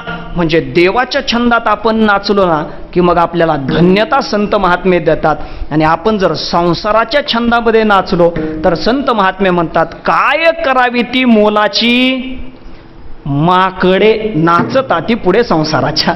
म्हणजे संसाराच्या छंदात नाचायला लागलो की संत आपल्याला माकड म्हणतात. आणि जर देवाच्या छंदात नाचलो तर मग म्हणतात, धन्य जगी तोची एक हरिरंगी नाचे. म्हणजे नाचत आमचे वारकरी पंढरीला जातात. पण काय असं अलौकिक या पंढरीचं आहे हो? तुम्ही म्हणताय पंढरी क्षेत्राला उपमाच देता येत नाही. पंढरीचा महिमा देता अनेक उपमा, अनेक उपमाच देता येत नाही. पण असं काय अलौकिक आहे? संत महात्मे बोलतायत, अहो आम्ही बोलतो असं नाही, सर्व शास्त्रांनी हा निवाडा दिलाय की सर्वोत्तम तीर्थ, सर्वोत्तम देव आणि सर्वोत्तम क्षेत्र हे पंढरीच आहे. सर्वोत्तम तीर्थ, क्षेत्र आणि देव, शास्त्रांनी हा भाव निवडिला. महाराज शास्त्रांनी सांगितलेलं आहे की सर्वोत्तम तीर्थ हेच आहे, सर्वोत्तम देव याच क्षेत्रातला आहे आणि सर्वोत्तम क्षेत्र सुद्धा हेच आहे. काय एवढं सर्वोत्तम सर्वोत्तम सर्वोत्तम लायलो? काय नेमका महिमा आहे पंढरीचा? महाराज सांगतात ना संत महात्मे, अवघीच पापे गेले दिगांतरी, वैकुंठ पंढरी देखील या. म्हणजे पंढरपूर नुसतं डोळ्यानं पाहिलं तरी सुद्धा आपल्या ठिकाणचं सगळंच्या सगळं पाप निघून जातं. पण असं आहे महाराज, शास्त्रामध्ये पद्धत अशी आहे, गावाकडं केलेलं पाप आपण क्षेत्राला तीर्थाला जातो आणि त्या क्षेत्रात गेल्यानंतर आपलं पाप जातं. पण जर क्षेत्रामध्ये पाप आपल्याकडून घडलं तर ते पाप मात्र वज्रलेप होऊन अंगावर बसतं म्हणे आपल्या. महाराज वज्रलेप होतं, ते पाप जात नाही असा नियम आहे. पण संत महात्मे बोलतायत, अन्यत्रीचे तीर्थी नाशे, तीर्थी वशे वज्रलेप, पांडुरंगीचे पांडुरंगी पाप अंगी राहे ना. पण महाराज पंढरी क्षेत्र असं अलौकिक आहे की त्या क्षेत्रामध्ये जरी आपल्याकडून पाप घडलं तरी सुद्धा ते पाप, पण परमात्म्याचं हे क्षेत्रच असं आहे की ते आपलं पाप, तिथं केलेलं सुद्धा पाप आपलं नाहीसं होतं. म्हणजे झालेलं, बरं झालेलं ते पाप आपल्याकडून जरी तिथं झालं तरी ते नाहीसं होतं. एवढा अलौकिक महिमा या पंढरी क्षेत्राचा आहे. आणि महाराज काही लोक म्हटले, महाराज एवढा सगळा महिमा आम्ही ऐकला मग आता आम्ही पंढरीच्या वारीला जायला निघतो, कारण पंढरपूर पाहिलं पाहिजे, वारीला गेलं पाहिजे. पण ऐका ना, आमचं शरीर तसं नाही हो, आम्हाला शरीर साथ देत नाही. मग आम्ही कसे पंढरीला जाणार? मग संत महात्मे बोलतात, जाता येत नाही ना, नका जाऊ. मग काय करा? नुसतं जागेवर बसून पंढरी पंढरी म्हणा. नुसते पंढरी पंढरी जरी तुम्ही म्हटले ना, तरी सुद्धा पंढरी पंढरी म्हणता पापाची बोहरी. महाराज, सगळंच्या सगळं पाप आपल्या ठिकाणचं निघून जातं. तर कशाने? नुसतं इथं बसून पंढरीचं चिंतन केलं तरी एवढा अलौकिक महिमा या क्षेत्राचा आहे. आणि म्हणून जगद्गुरु तुकोबाराय म्हणतात, या क्षेत्राला दुसऱ्या कशाचीही उपमा देता येत नाही. म्हणून तर तुकोबाराय म्हणतायत, असं ठिकाण दुसरीकडं कुठंही नाही. तेच महाराज अभंगाच्या दुसऱ्या चरणात बोलतायत.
बोलतायत, हा पंढरीचा महिमा इतका अलौकिक आहे की नुसतं पंढरी पंढरी म्हटलं तरी सुद्धा पापाची बोहरी होते. एवढा अलौकिक महिमा या क्षेत्राचा आहे. म्हणून दुसऱ्या कोणत्याही क्षेत्राची उपमा या क्षेत्राला देता येत नाही. आणि या क्षेत्रातलं महिमान अजून काय आहे तर, ऐसा ठाव नाही कोठे, असं ठिकाण दुसरीकडे कुठे नाही. का नाही? कारण देव उभा उभी भेटे.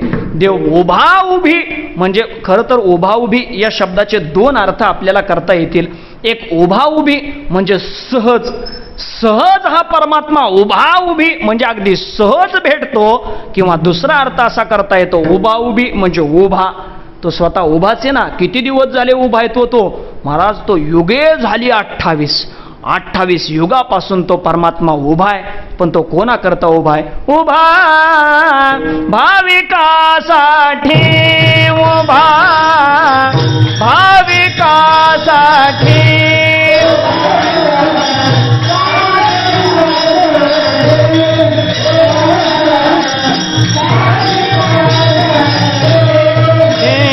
विठो कैवल्याचा गाभा, विठो कैवल्याचा गाभा, उभा भाविकासाठी, उभा भाविकासाठी.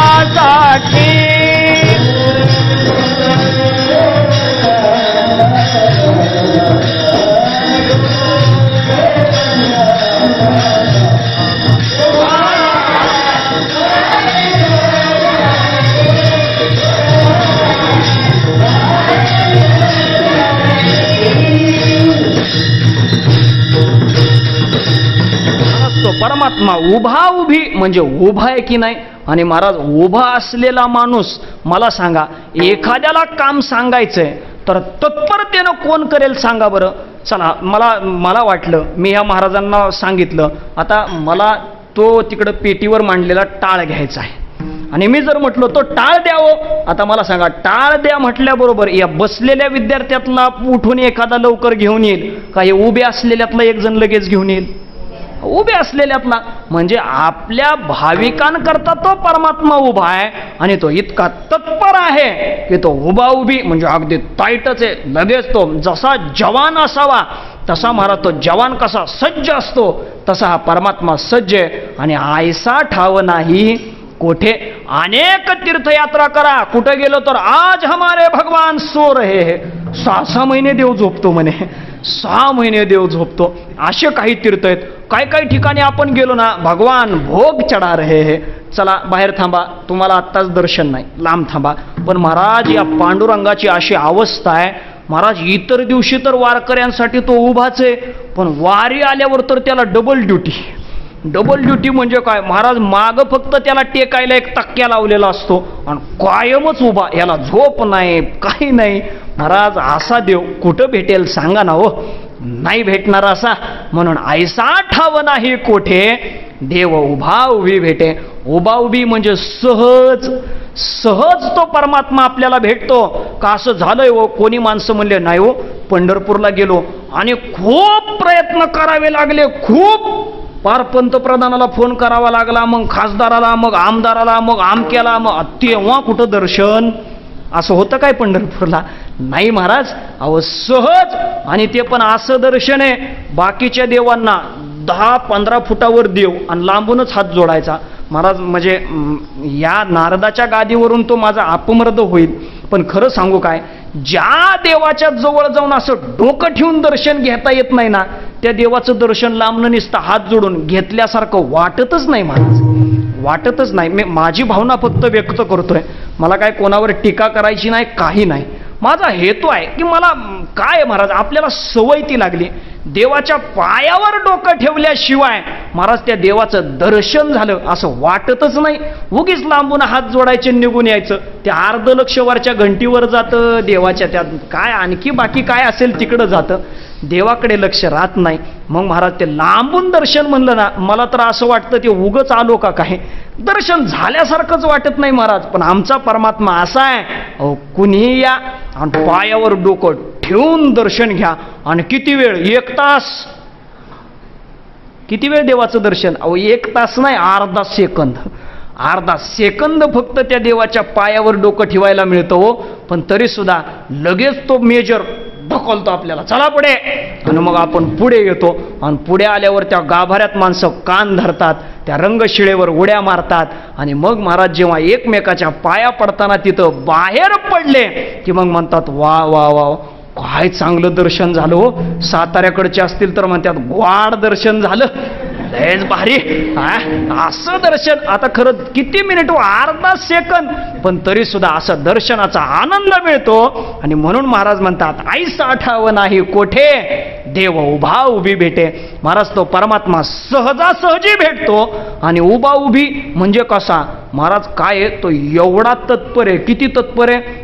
उभा असलेला माणूस धावण्याकरता किंवा एखाद्या कामाकरता जितका तत्पर असतो ना, तितका तो तत्पर आहे. आणि म्हणून देव उभा उभी म्हणजे तो उभा भेटतो आपल्याला आणि सहजासहजी भेटतो, असा परमात्मा आहे. पण काही लोक म्हटले महाराज बराच वेळ झाला आम्ही तुमचं ऐकतोय, पंढरी अशी आहे, पंढरी तशी आहे, आमकं आहे तमकं आहे. अहो पण बाकीचेही तीर्थ या पृथ्वी तलावर आहेत ना, आणि मग त्या तीर्थाला तुम्ही काय कमीपणा लेखता का काय? महाराज म्हणतात असं नाही, आम्ही त्या तीर्थांना कमी लेखत नाही, ते तीर्थ आहेत हो, पण ते तीर्थ एका विशिष्ट काळामध्येच फळ देतात. हेच महाराज अभंगाच्या 3ऱ्या चरणात बोलतायत. आहे ती जग, आहे ती जग, आहे ती जग,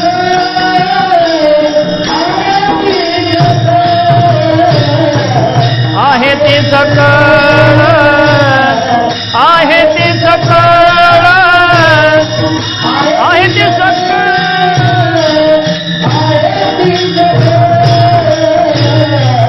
आहे ते आहे ते सकळ,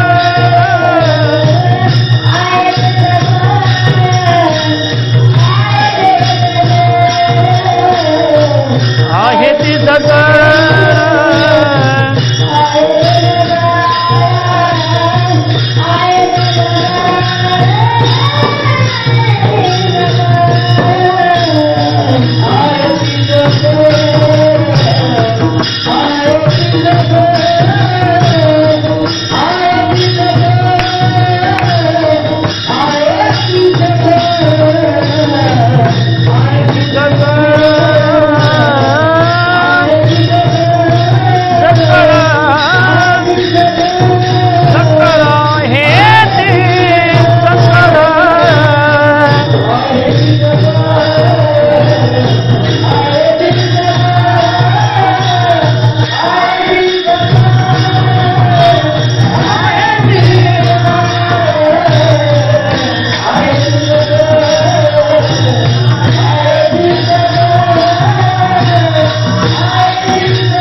सकळ तीर्थे काळे देती फळ. महाराज बोलतात तीर्थ नाहीत असं नाही, अनेक तीर्थ या पृथ्वी तलावर आहेत, पण ती एका विशिष्ट काळातच फळ देतात असाही अर्थ करता येतो. आणि तीर्थे काळे म्हणजे काही काळानंतर फळ देतात असंही आपल्याला अर्थ करता येतो. महाराज काही तीर्थयात्रा अशा आहेत, आता बघा ना हो महाराज, काशी क्षेत्रामध्ये जर आपल्याला मरण आलं तर महाराज परी वेचावे लागे शरीर ती गावी. महाराज नाहीत असं नाही, तीर्थ आहेत. पितृऋण गयानाशी, सुरुवात काहीतरी, मरणमुक्ती वाराणसी, पितृऋण गया काशी. महाराज काय आहे, वाराणसीमध्ये मोक्ष मिळतो पण कधी मेल्यावर. मरणमुक्ती वाराणसी, पितृऋण गयानाशी. महाराज पितृऋण गया क्षेत्रामध्ये जर आपण पिंडदान केलं तर पितृऋणातून आपण उत्तीर्ण होतो. पण महाराज ऐका, गयेला जायचंय, पिंडदान आपण करायचंय, तेव्हा आपल्या पूर्वजांचा उद्धार आहे. म्हणजे विशिष्ट काळानंतर आहे की नाही, विशिष्ट काळानंतर आहे. वाराणसी क्षेत्रामध्ये आपल्याला मुक्ती मिळते, पण त्या क्षेत्रात गेल्यानंतर मरण आलं पाहिजे. मग आपल्याला तिथं मरण आल्यानंतर मग मोक्ष आहे असा नाही. पण महाराज पंढरपूरचं काय अलौकिक महिमाने, महाराज उधार नाही पंढरीशी. महाराज पंढरपुरात उधार काय नाही, रोख लगेच. महाराज मुखी नाम हाती मोक्ष. आणि नुसतं असं नाही तर पंढरीत दर्शन नाही झालं तरी चालेल, पण तुका म्हणे मोक्ष देखील कळस. नुसता कळस पांडुरंगाच्या मंदिराचा पाहिला तरी सुद्धा मोक्ष प्राप्त होतोय. एवढा अलौकिक महिमा म्हणजे इतर तीर्थांपेक्षा हा आगाध महिमा आहे. म्हणून हा महिमा विशेष असल्यामुळे ऐसा ठाव नाही कोठे, देव उभा उभी भेटे असं एक क्षेत्र आहे. आणि हे क्षेत्र म्हणजे काय आहे, जगद्गुरु तुकोबाराय त्या क्षेत्राला एक उपमा देतात. ती उपमा वैकुंठ नगरीची आहे आणि तीच अभंगाच्या शेवटी देत आहेत.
घुमाई जय जय विठोबार घुमाई विठोबार घुमाई जय जय विठोबार घुमाई जय जय विठोबार घुमाई जय जय विठोबार घुमाई जय जय विठोबार घुमाई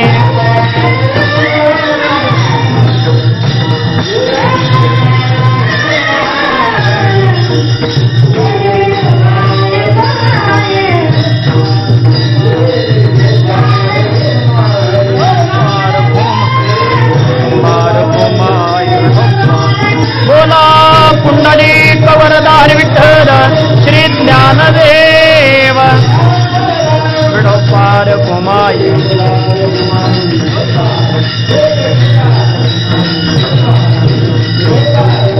विठोबार घुमाई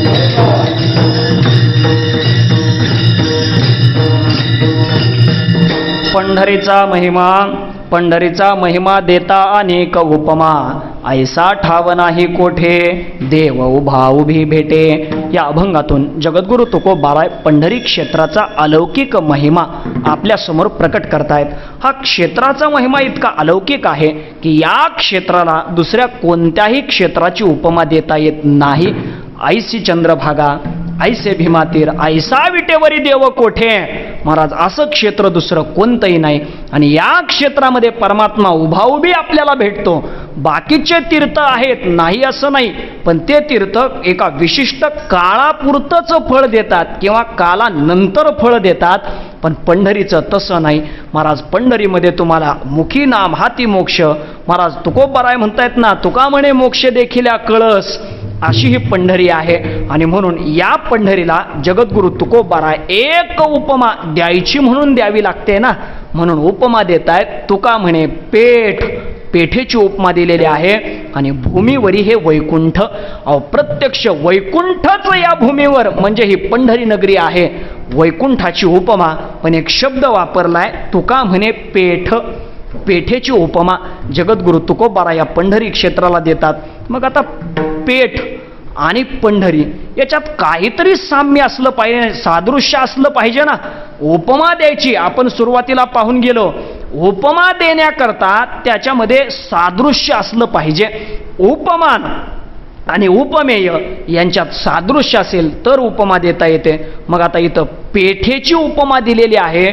मग काय असतं, कोणतीही पेठ कोणीतरी एखाद्यानं वसवलेली असते, म्हणजे ती पेठ कोणीतरी तयार केलेली असते. चला आता आपण या अकलूज नगरीमध्ये म्हणजे अलकाई देवीच्या नगरीमध्ये आपण आहोत. अकलाई देवीच्या नगरीमध्ये आपण आहोत. म्हणून याच नगरीचं सांगतो. या नगरीत जर बाजार समिती असेल तर कोणाच्या नावानं? आपल्या नावानं असते काय? मोहिते पाटलांच्या नावानं. महाराज ते नावच असतंय ना बाबा, काय मोहिते पाटील ही कृषी उत्पन्न बाजार समिती, काय नाव असेल त्या नावानं असते. मग ही पंढरी नगरी ही पेठ वसविली कोणी? महाराज पुंडलिके हाट वसविली पेठ. महाराज ही पेठ कोणी वसवली? पुंडलिकानं ही पेठ वसवलेली आहे.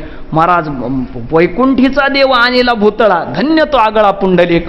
ही पेठ वसवली पुंडलिकानं. मग आता पेठ असेल तर त्या पेठेमध्ये तिथं हमालही असतात की नाही? अहो हमाल असतात, दुकानदार असतात. मग इथं दुकानदार कोण आहेत? महाराज पंढरी क्षेत्रामध्ये दुकानं आहेत. घातला दुकान देती आली असे दान. महाराज दुकान घातलंय पण कुणी? संतांनी दुकान घातलेलं आहे. बरं महाराज दुकानही संतांचं आहे आणि त्या मालाची चढ उतार करण्याकरता सुद्धा संतच हमाल झालेत. महाराज तुका जवळ हमाल भार चालवी विठ्ठल. महाराज तुकोबाराय म्हणतायत तिथं आम्हीच आहोत ना, इथं हमाल सुद्धा कोण आहेत?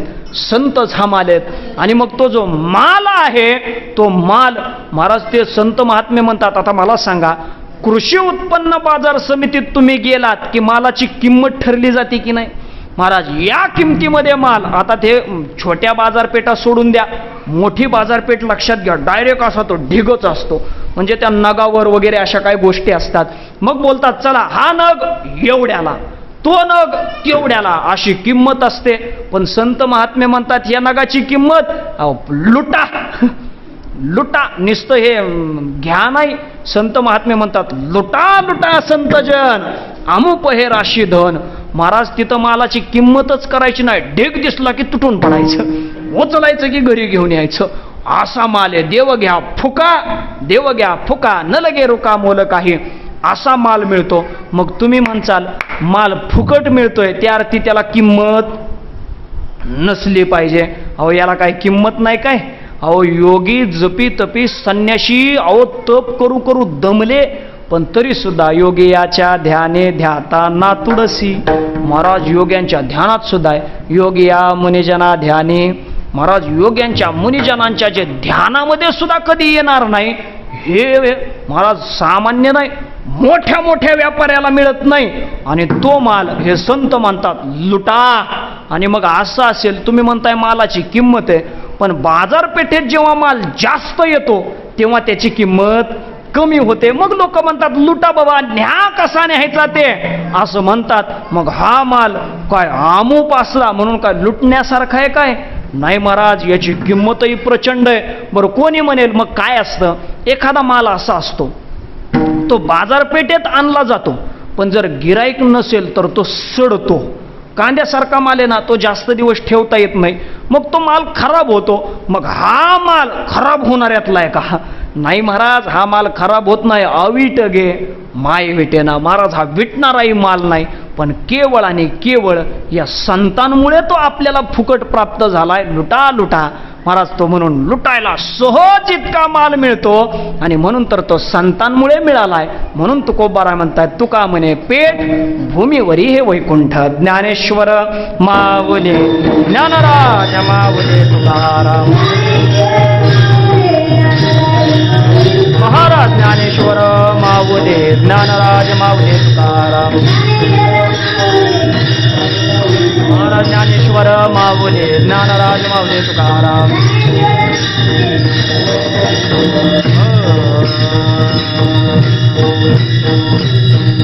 तुका म्हणे पेठ भूमीवरी हे वैकुंठ. असा हा पंढरीचा अलौकिक महिमा आहे. म्हणून ती पंढरी किती अलौकिक आहे हो महाराज. पंढरी क्षेत्राचा महिमाच अलौकिक आहे. आपण प्रमाणांद्वारे पाहिलं की पंढरी क्षेत्रात गेल्यानंतर पाप राहत नाही. अहो पाप राहत नाही, आपल्या सगळ्या पापाच्या वासनाही जळून जातात. आणि चंद्रभागेकडे जर गेलो, पंढरी क्षेत्रामध्ये गेलो, तर महाराज आपल्या ठिकाणचा अभिमानही राहत नाही. अभिमान नुरे महाराज, अभिमानही जातो. असं हे पंढरी क्षेत्र. आणि त्या क्षेत्राच्या तुलनेला उतरेल असं दुसरं क्षेत्र तुकोबाराय म्हणतायत आम्हाला पाहायला सुद्धा मिळत नाही. म्हणून पंढरीचा महिमा देता अनेक उपमा. या क्षेत्राला दुसऱ्या कशाचीही उपमा देता येत नाही. असं अलौकिक पंढरी क्षेत्र आहे. आणि त्याच क्षेत्राचा महिमा जाणल्यामुळे प्रतिवर्षी आपण त्या क्षेत्राला जात असतो. पण काय करता, आपलं दुर्दैव हे आहे की मागच्या वर्षीही वारी झाली नाही आणि याही वर्षी वारी झाली नाही. महाराज खरं सांगतो, मागच्या वर्षीची आषाढी वारी चुकली ना, खरंच काय वाटलं नव्हतं. कीर्तनात माणसानं प्रामाणिकपणे कबूल करावं. आपण काही एवढे मोठे भक्त नाही, जे आहेत त्यांना वाईट वाटलंच महाराज. बऱ्याच वारकऱ्यांना इतकं खूप दुःख झालं. पण खरं सांगतो, मी खरं बोलतो, मला दुःख झालं नाही. का झालं नाही? मला वाटलं जाऊ द्या, आषाढी गेली ना, कार्तिकी तरी होईल ही अपेक्षा होती. पण जेव्हा महाराज कार्तिकीचा पंढरीचा सोहळाही झाला नाही आणि ज्ञानोबरायचा समाधी सोहळाही झाला नाही, त्यावेळेस मात्र दुःख झालं. त्यावेळेस दुःख झालं. आणि तेव्हापासून आता एक महाराज काय त्या पंढरीचा आनंद आहे, काय वारीचा आनंद आहे, हे ते वारीचा आनंद घेतल्यानंतरच कळतं. एक सांगू का, जो माणूस पहिल्यांदा वारीला आला आणि तो माणूस फक्त आजारी नाही पडला पाहिजे. पहिल्यांदा वारीला आला आणि तो जर आजारी न पडता पहिली वारी जर त्याची झाली ना, तर मी तुम्हाला लिहून देतो, तो माणूस पुढच्या वर्षी तो माणूस वारीला आल्याशिवाय राहत नाही.